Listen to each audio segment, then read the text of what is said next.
Hey there, ho there. This is Nuts and Bolts, where we take a look behind the scenes of some of your favorite episodes of Anime Abandon's past. To wrap up the month, we're looking at a review that, well, took a life of its own and became more than just about the anime, Video Girl Eye.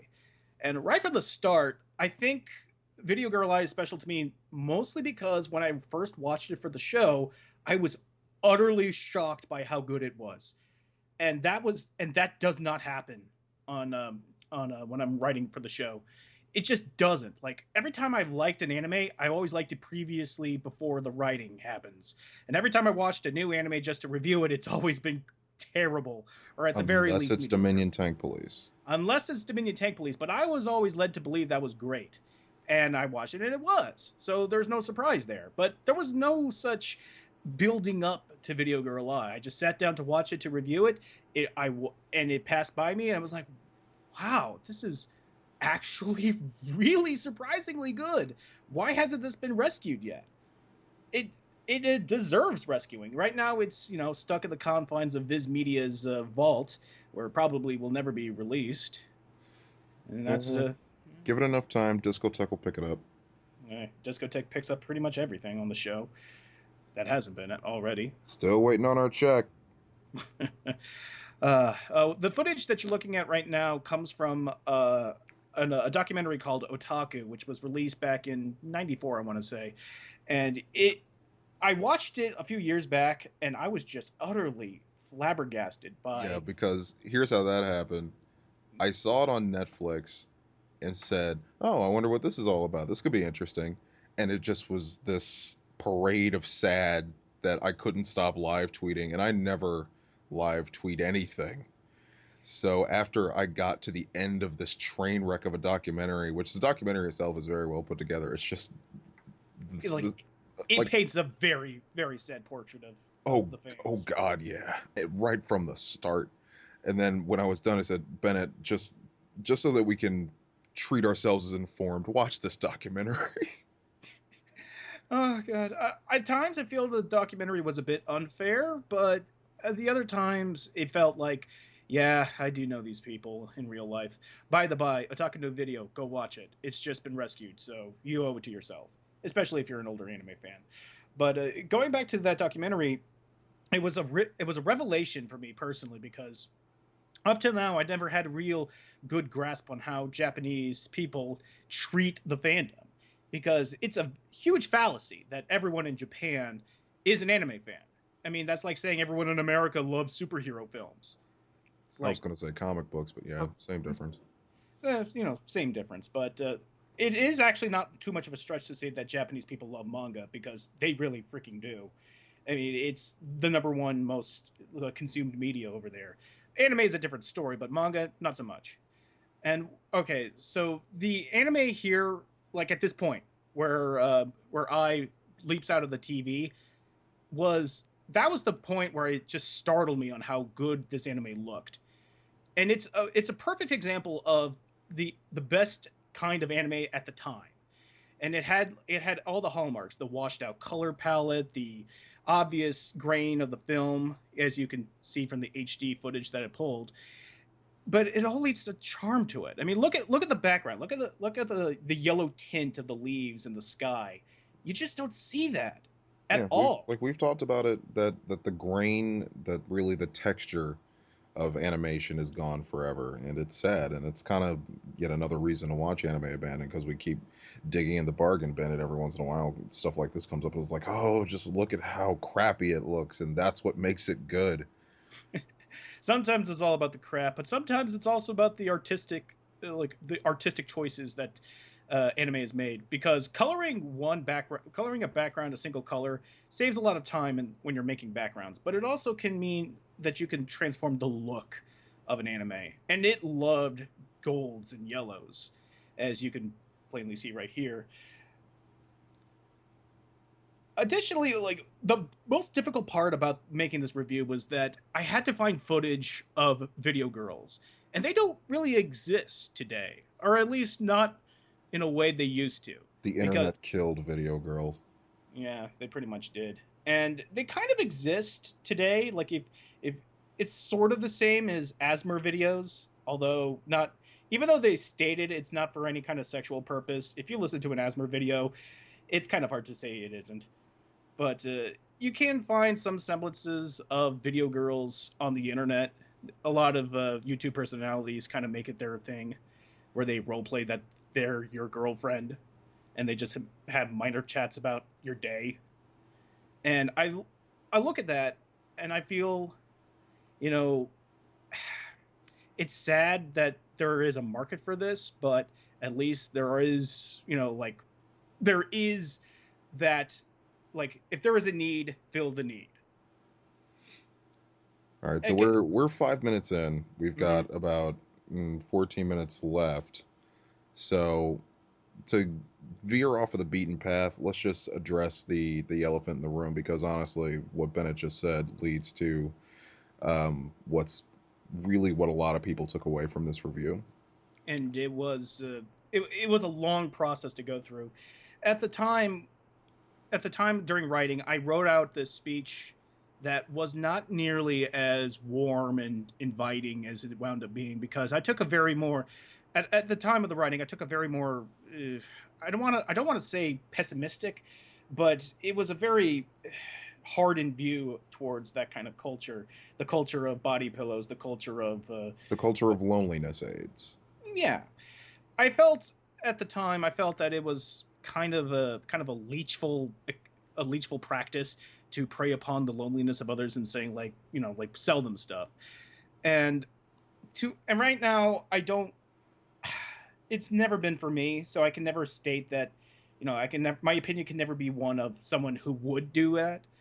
But on the other hand, I can't really condemn it, because if people feel like they need that in their lives because of their individual reasons, then I can't really be too angry at it. And it took Mark talking me out of it to actually get the speech where it is today, because he asked me some very, very tough questions that made me answer in a way to kind of get myself out of that confining mindset that I was in.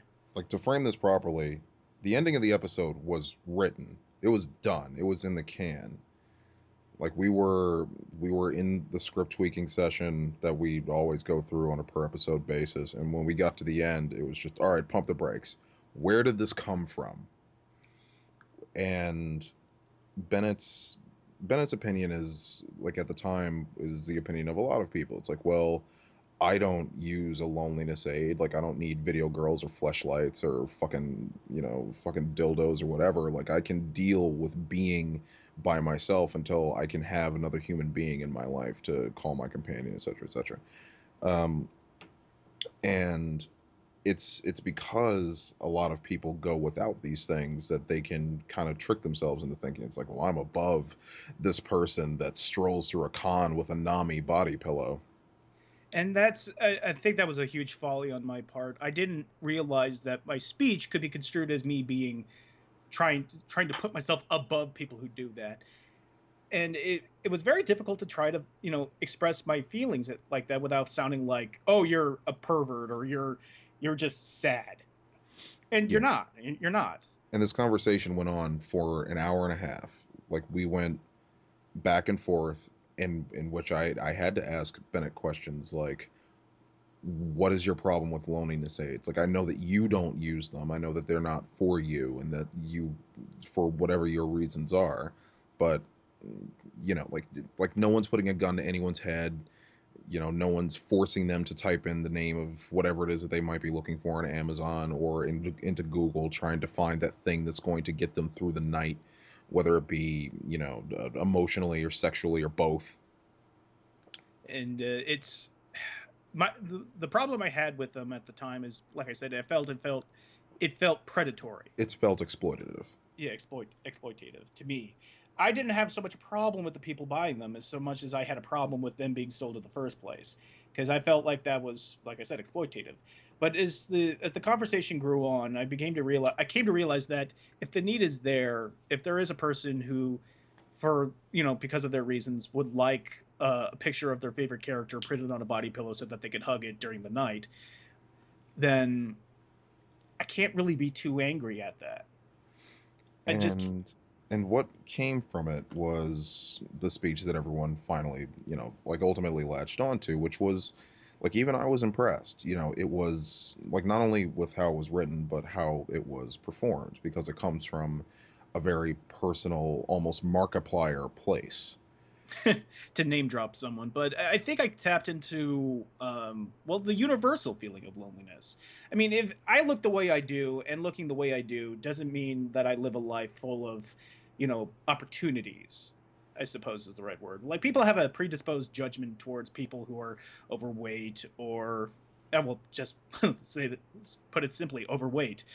I remember talking with a friend of mine and he told me his first instincts about me when he first laid eyes on me was that he's like, wow, there goes a lazy person. It's like, well, I'm glad you're honest with me there, man. It's like, and I'm glad you got over that because he's still one of my best friends and I haven't talked to him in a while. I should get in contact with him again.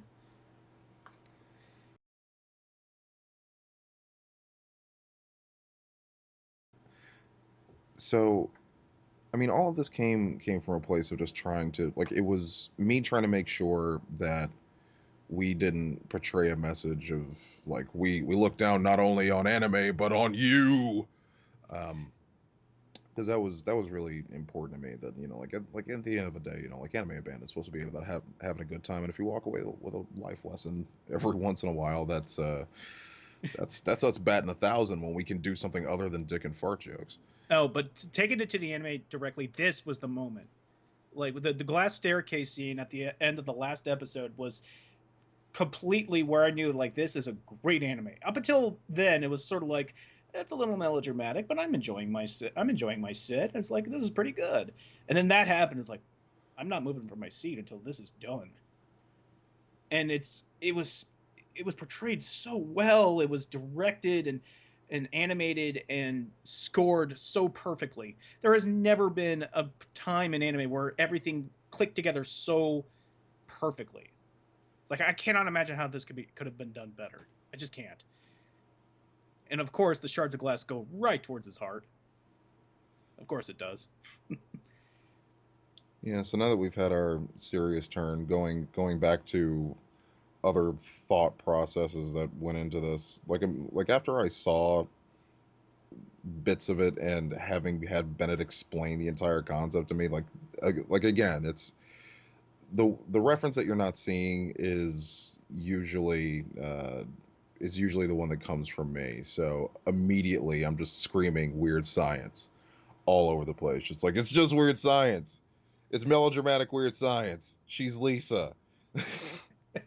And like on the face of it, yeah, it's weird science. But as I went into the review, there is some key differences here. I don't know. I'm a very veneer guy sometimes. Like I especially since I don't get to watch in depth half of the stuff that we review. Like there's stuff that I grew up with and stuff that I might happen to own. But Bennett goes at the writing completely by himself, and then I go behind him and be like, "We'll make that funnier." Uh, so sometimes it's that place of ignorance that helps make it funnier. That I can really say that like I overthought things like Iria and the EYES of Mars and Gall Force and Dominion Tank Police, and still those reviews came out very nicely. But it's when those few times that I'm just like wholesale ignorant to what's going on that I really am what anime abandon is supposed to be embodying, which is the idea of a review from a person who's never seen this before. And I actually had to ask one of my friends asked me why I review things that you can no longer buy legally. And well, when you put it like that, it feels kind of dumb. But it's also less about like, hey, you should go see this. It's also about paying respects to the people who also worked on this. And Everything, assembling a list for Discotheque to license later. yeah, so that you can purchase this legally somewhere down the line. And I just noticed that well, people were bringing up in the comments that during this entire speech, they couldn't help but notice that JW's hat in the background, which was a lovely, lovely bit of a lovely token that Mark made some time back when we heard about Justin's passing. And there were times where I was thinking about Justin when I was writing the speech. Yeah, some people thought that the hat itself had only just appeared in the Video Girl Eye review, but it's been there for a while. Like I spent a good amount of time making that hat because I wanted to make it with raised JW letters and give it a little bit of a sheen so that way, when the light catches it just right, it'll give you that nice little shininess. And it's been there for a while, but I guess after a while, it just kind of melds into the background, becomes a part of the set, in the same way that everyone's Wario hats have become part of their set, and you just kind of stop noticing them. But I guess in this moment of extreme feeling, people just kind of started to blur their vision a bit, and then they see the splash of yellow and they go, So, but yeah, the hat has been there for a while for the people who thought that we just kind of stuck it in there. And this was right here. This was from the same documentary, Otaku, which you can't watch on Netflix anymore, unfortunately. Like it's a hard sit, but I do recommend people watch it, if only because it's important. It's a part of anime history, and it's important to experience it for yourself. Yeah, and if you happen to be a part of the culture, it's nice to kind of have a outside looking in moment where you can kind of go, all right, well, how, like on the Venn diagram, how much of my circle crosses into the hardcore Japanese circle from 1994. Like that's like it's just good to kind of self audit in that way sometimes. It would be interesting to see an updated version of this documentary to see if cultural attitudes have shifted somewhat since then. And I keep going back to that one clip of that one woman who was talking about what she thought an otaku was, Someone and, who doesn't have any friends. and that it's like when I showed Gabe this review, he really latched onto that. I was like, "Oh come on, that's so not fair." It's like, Well, well, the circle jerk was a little too much.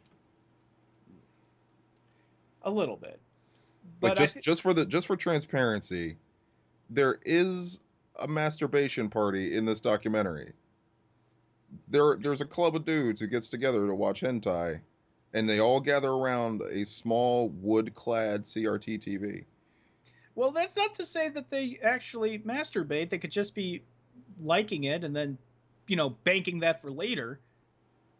I mean, you don't actually see them whipping out their dicks and starting to masturbate there and then. See, this is why it is that for all the horrors of the internet age, it is still far more preferable to the alternative. If the internet blew up tomorrow, we'd be back to that.